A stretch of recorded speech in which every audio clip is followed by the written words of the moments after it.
welcome back to my channel and another video here. So today I'm going to be talking about the 5 brands that I want to try in the year 2023. So far, every year on my YouTube channel at the beginning of the year, I've made a video talking about a list of the 5 brands I want to try in that year and like why they're piquing my interest or the reason why I want to try them. And then once I make the video, I promptly forget about the list. I don't know why I don't refer back to this list. I don't know. I've never like prioritized the brands on this list. They're just brands that have kind of been floating around in my brain space. And then I'm like, here it is. And then organically throughout the year, I may try some of them, I may not. So in 2021, the first year that I did this, my list was Karaya polish, Enchanted polish, Triple O polish, Loud lacquer, and 9-0 lacquer. I have since tried 4 of those, 3 of which I believe have either gone out of business or are kind of on the brink of doing so. So I felt cursed that year. Then last year I said Bluebird, Northern Nail Polish, Wildflower, Triple O again, and Don Diva. And I only managed to try 2, and that was Bluebird and Wildflower. Like I said, one of the brands, Triple O, on Instagram, they've kind of alluded to they might be at the end of their business journey. They might come back. I'm not really sure what's going on with them entirely. As for Northern Nail Polish, I haven't tried them because I want to go to the physical storefront and buy them there. I don't know why. I believe it's located in Traverse City. I think that's what I said. I don't go to that side of the state very often. I don't know why. I just like to stick on the east side. That's my side. I like it over here. The west side, people are they're too chill. They're too relaxed. They're having too good of a time, and I can't handle it over there. So maybe this summer I will get out to Traverse City and hit up their storefront, if in fact it is there, because now I've forgotten. Now I've said it too confidently. And then Don Diva, I just never got around to. They're kind of expensive. I don't know. Sometimes when the buy-in is really high, I can't push myself over that ledge, and I guess that was just one of those cases. So let's get into my list for 2023. I'm going to tell you the brand, why I'm interested, and then maybe a few notable polishes that have kind of grabbed my eye. I gotta say, this list is getting harder and harder to make as each year goes by, because at this point, I've tried so many brands in like a big way, thanks to Polish Pickup and Polish and Beauty Expo and this one mystery box that I bought from an Instagram D-stash. I got to try a lot of brands. So while I may not have tried like a plethora of stuff from those brands, I've had, 1 or 2. So it was kind of difficult. I had to think kind of hard to make this list this year, but these are all genuinely ones I want to try, and a couple are like up and coming brands that are like brand new to the market, so I'm excited for them. So number 1 is probably going to be a massive surprise to everybody, considering the massive amount of crap that I've talked about their bottle shape, and that would be Mooncat. I'm sure most of my viewers know that Mooncat was formerly Live Love Polish, and I have tried Live Love Polish, and I am going to assume that the formulas are pretty much the same. It's got to be the same quality, and I like Live Love Polish. I like the ones I have. You can see like right there in my background, I actually have their SpongeBob trio they did in collaboration with Nickelodeon, and so like I like them. But the Mooncat bottles just freaked me out with all their asymmetry, and I just felt like the brand was being a little edgy, and I was like, man, I stopped working at Hot Topic like 8 years ago. I don't need to bring that energy back into my life, but you know what? I do. I do need the Hot Topic energy back in my life.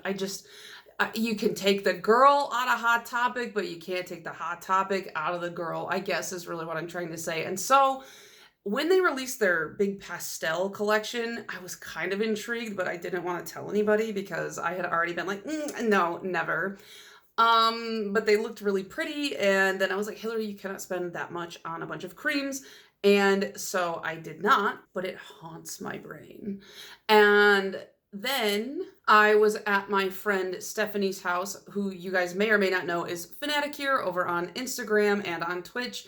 And she has a handful of Mooncats. And so I was like, hey, can I touch your Mooncat bottles?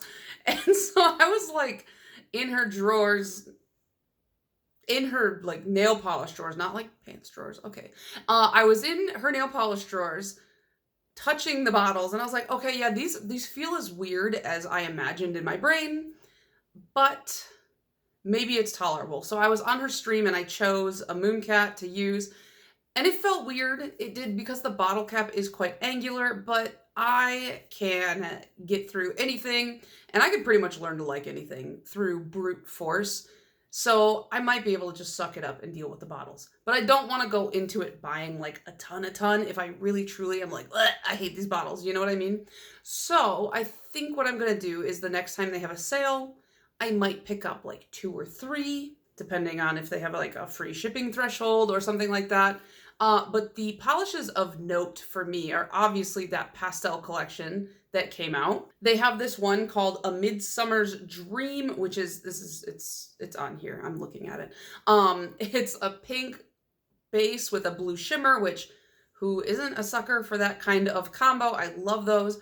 Really pretty. And then they also have this one called Head in the Clouds. I don't know why I'm showing it you on my phone. I'm going to put a picture up right there. So really this is irrelevant. But it's like such a light gray. It's almost white, but it's gray. It's gray. It's not white. It's gray and it has another blue shimmer running through it. I love a bold shimmer in a soft color.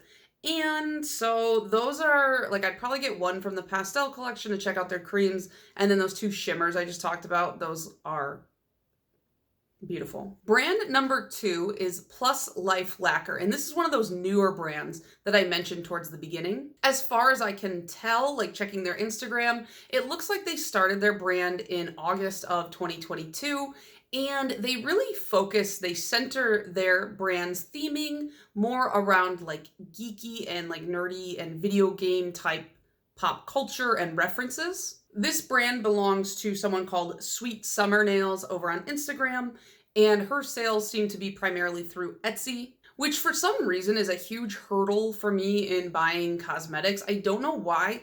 I'll buy anything else from Etsy. Like, I buy so much dumb crap from Etsy, but like for some reason, I've just never bought nail polish from Etsy. I don't know what it is. I have a weird mental block because it's like, I think of like, oh, handmade stuff, but like nail polish and cosmetics, even though I'm like, yeah, they're handmade because it's indie, it's almost like a different category. So I'm like, this doesn't belong on Etsy, but it does. It's fine. I just need to like make a purchase.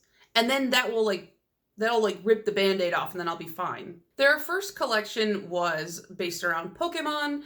And, you know, as a kid, I really loved Pokemon. I don't play really as an adult. After Gen 2, I was like, man, there's too many Pokemon. But I still am very nostalgic for the first 2 generations. And so like stuff based around that, it does kind of grab me. And their Instagram feed is really pleasing. They have quite a lot of shots of the polishes in the bottles, on swatches, like, you know, just lots of nail art and things like that. So I am really intrigued. I think so far they've only had 3 releases, which, you know, they've only been open since August. So 3 releases in that amount of time is very reasonable, very accessible. But I think if I'm correct, it's like their first generation Pokemon set. They had a holiday release and then they like just like yesterday or 2 days ago or whatever, released a Valentine's Day duo. So as of right now, I don't have like super specific polishes that I'm like, yes, I want that. Yes, I want that. But right now I'm just loving the idea behind the brand. I really like the logo. It's like that 8-bit, really like classic gaming look. It's very cute. Actually, though, I do really like from their first gen release, they have a purple with these red flakes running through it. And it's called Shadow Ghost. So it looks like all 6 of the first polishes were based off of like different Pokemon types.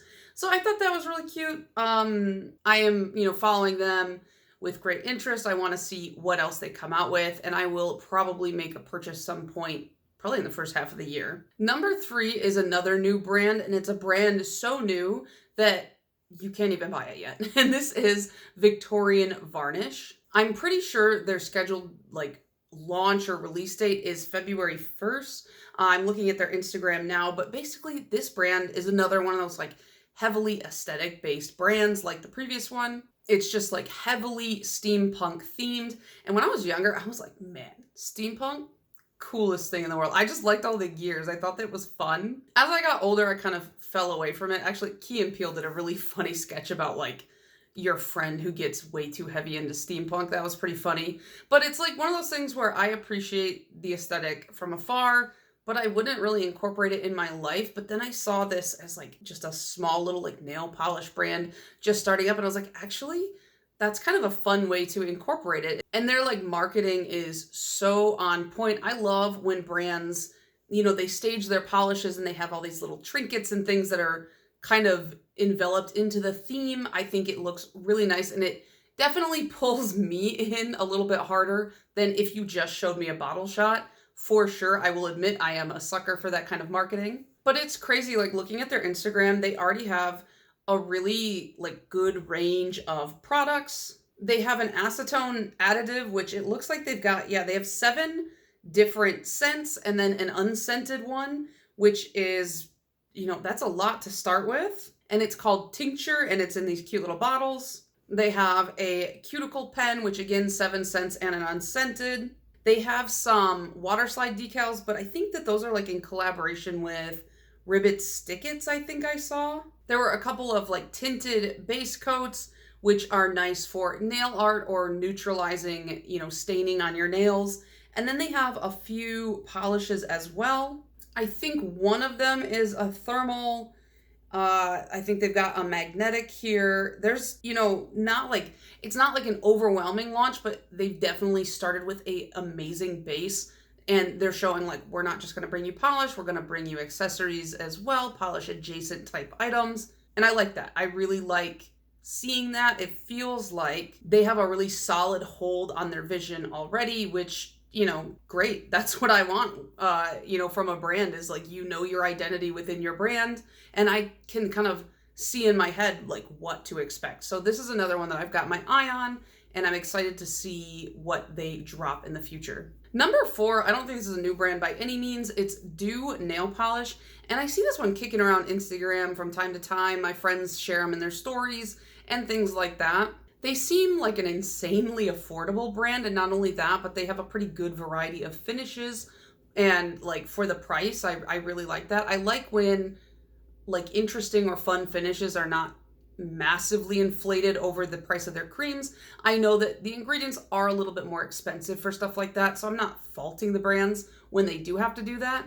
But sometimes it's like when you see such a massive price difference, you're kind of like, maybe not. Maybe I won't. Not this time. The one thing I find that like holds me back from this is, and this is so stupid, but I literally cannot picture in my head how small the bottle is.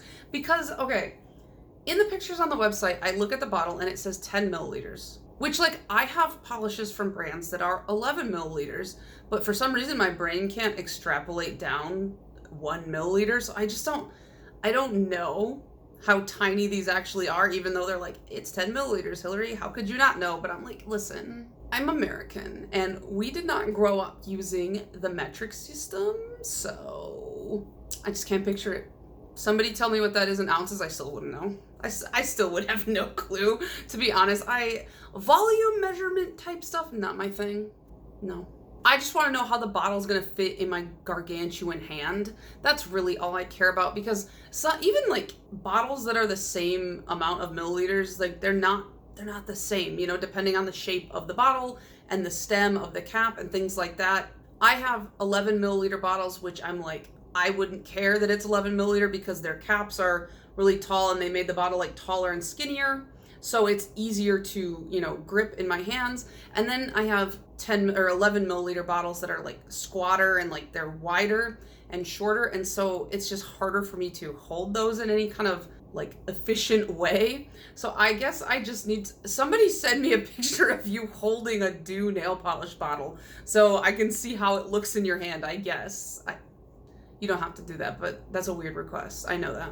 So a couple polishes of note. Actually, they caught my eye with one of their thermals. It's called Amazon Flakes, and it's like a brown to green thermal, and it's got flakes in it. Looks really swampy, and you know how I feel about swampy greens, and so I really liked that. And then there was a cream called Twinkle, and it's like this kind of like indigo-y type color, and it's just a cream, but like it's my kind of color. And I know I have this color a million times over, so I probably won't buy that one, but it's pretty. And finally, brand number 5 is Vapid. I think I came to know this brand because a friend of mine started swatching for them for a little bit, and I checked out their Instagram, and it's like, I love their bottle shots. I don't know why. It's because they have this perfectly square bottle, and I like the font on the bottle, and every product shot looks exactly the same, like same angle and everything. It looks really consistent, and for me, that's a really like pleasing thing to look at. They seem to spread out over a wide variety of finishes and colors and textures and things like that, especially like a lot of glittery and shimmery stuff, which, you know, we all have magpie brain in this community, so that really catches the eye.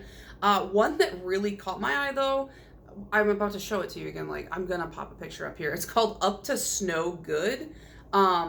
It's like this purpley blue with these iridescent flakies running through it, just really pretty. They also have these pictures on their site of sugar scrubs that they sell, and the marketing photos, it literally looks like they took an ice cream scoop and scooped the sugar scrub out, so it's making me want to eat it. And I know that probably shouldn't, it's probably not going to taste good, but I want to, so I wish they wouldn't do that. But they have like a lot of like body care and skincare as well. I've got so much body and skincare I probably shouldn't, but they got something called Flope, which I don't like that word. What is it? Flope is a multi-use product capable of being a moisturizing body wash, hand soap, and a shaving cream. It's scoopable and so easy to use, and can be used with a bare hand washcloth or loofah. Flope. I don't like that word. It looks nice, but I don't want to say the word again. Okay. Anyways, yeah, those are the 5 brands that I am gonna forget that I said I wanted to try this year. So if you have tried any of these brands and you have any like really strong feelings about them, either positive or negative, you know, I want to hear it. Let me know. If there are any like hero products from any of these brands or like staples that you love from them, let me know that as well. I'm really open to your guys' suggestions. I always get nervous trying, you know, like a new brand just because it's a lot of investment into something like unknown. It shouldn't be a lot of investment. The way I buy polish makes it a big investment. So just let me know if you guys have tried any of these, if you like them, if you hate them, and why. And let me know what brands you are looking to try in 2023, because maybe I haven't heard of them and I might want to add them to my list. So yeah, that's going to be it for me. I'll see you guys in the next one. Bye.